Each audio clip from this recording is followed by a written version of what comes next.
Okay, so we are at the Movie Tavern to tape this movie review. Warren.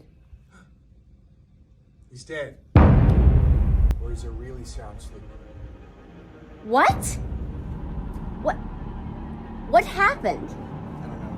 I didn't do it. Excuse me, sir, did you see anything? No, I've been ordering food off of the Marcus app. Oh, they've got some good stuff. But their cheeseburgers are great. Pretty good. okay, well, there's a dead guy, and we still need to shoot this review. Yeah, we gotta be out of here by 9, so let's wrap this thing up. Well, I mean, we know how to use a camera. So, Yeah. well, I'll sit here, and you...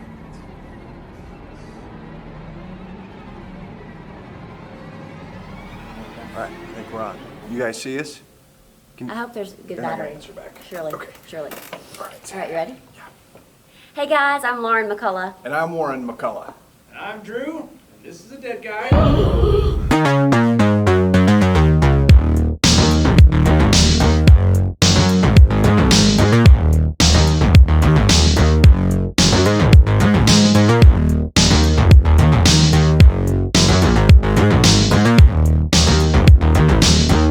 Hey guys, I am Lauren McCullough here with my husband Warren McCullough. Hello, hello. Excited to be here for Tavern Talk. We are both videographers, actors, and he teaches acting, so he knows his stuff, and I just kind of follow along. We had the opportunity to watch a great movie tonight, Yes, and we we thank did. Philip and the crew for the invitation. Absolutely, absolutely. So tonight we got to see Death on the Nile, a Kenneth Branagh film. This is a big movie. The production value is quite high on it. It's visually spectacular. I think best seen in a movie theater, just because it is big. The cinematography was really nice. I think that really stood out in this movie. The production value, the costumes, the sets, everything is really visually stunning. And speaking of big, the cast is... There are a lot of... We were talking about this before we came to watch the film, and there's not just one or two or three main characters. Like, it's a big cast and some heavy hitters in this cast. Annette Bening, Gal Gadot, Armie Hammer, of course, Kenneth Branagh, who plays Hercule Poirot, reprising his role from Murder on the Orient Express, Sophie Okonedo, Letitia Wright. So some really fine actors in this, and I think the acting, it was on point. Definitely led by Kenneth Branagh, who's, he's a star. I could watch him in anything he does, and I think from a director's standpoint, I think he did a great job with this story. But I want to ask your opinion. The director is also the lead.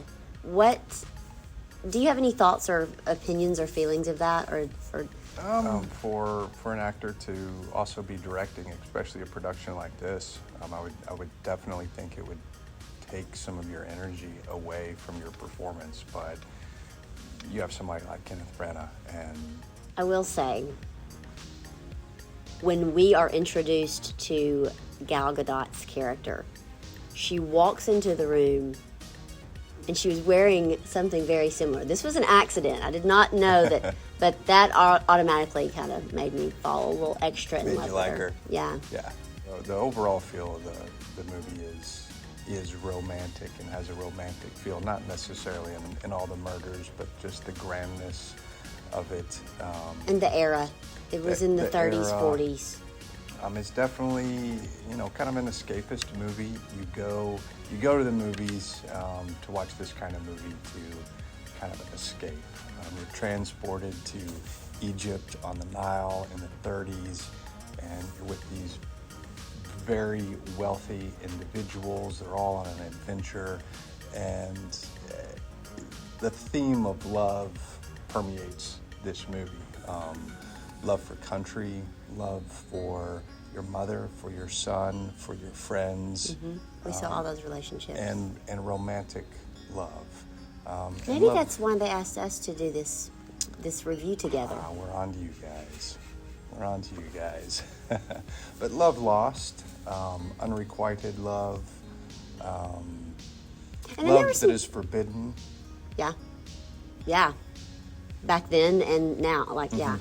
And then there were some little comedic nuggets every once in a while. They were subtle, but Kenneth Branagh. His character had a bit more depth in this movie as opposed to Murder on the Orient Express. We got to see his backstory a little bit as to why he has become this laser-focused detective. And pretty much in life, that's what he's focused on. We don't see him with friends. We don't see him with a significant other. And in this film at the beginning, we do get to see a bit of his backstory. And we also get to see a backstory on his fantastic mustache. It gets a big reaction. Which I don't know that I've ever seen in a movie.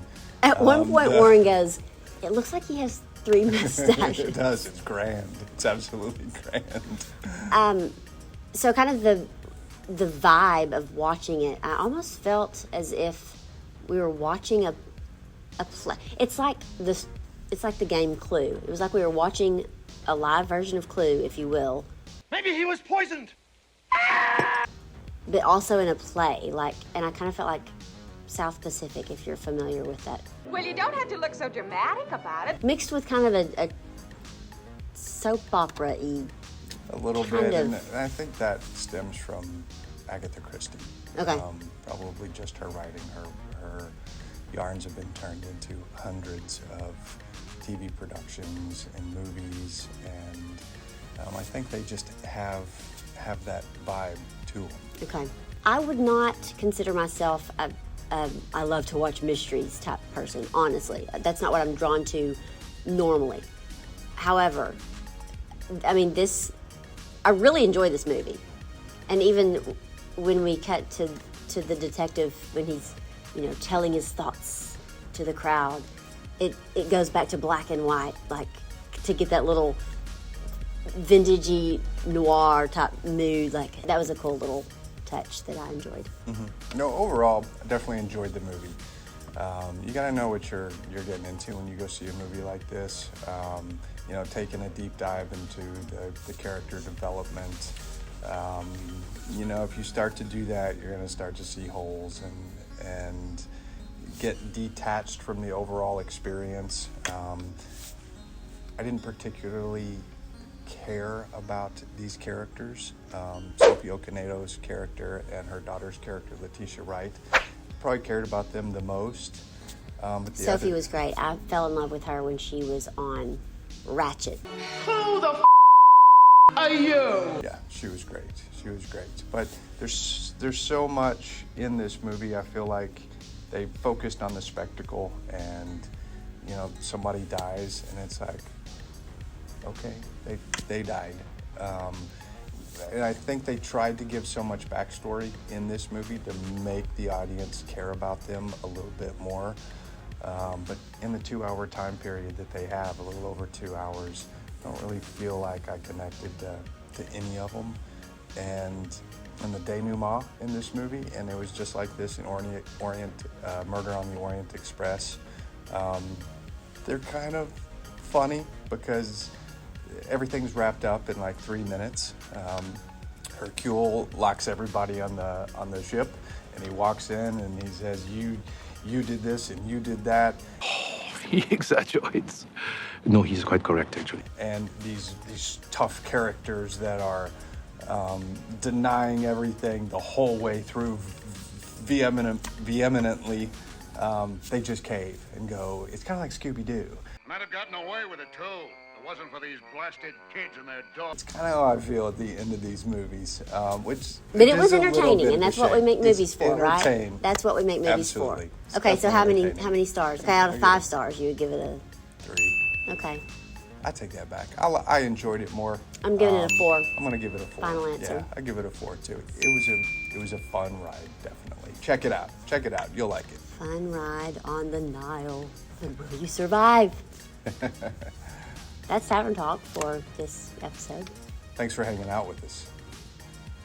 Bye.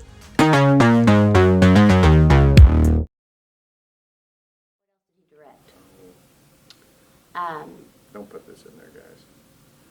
You hear that, Phil? No. I was gonna say, you can just talk directly to Phil because he'll be editing. Phil, Don't put that in there. Phil, you Why are you already looking have that a up, too? newborn to have to deal with, and now you've got.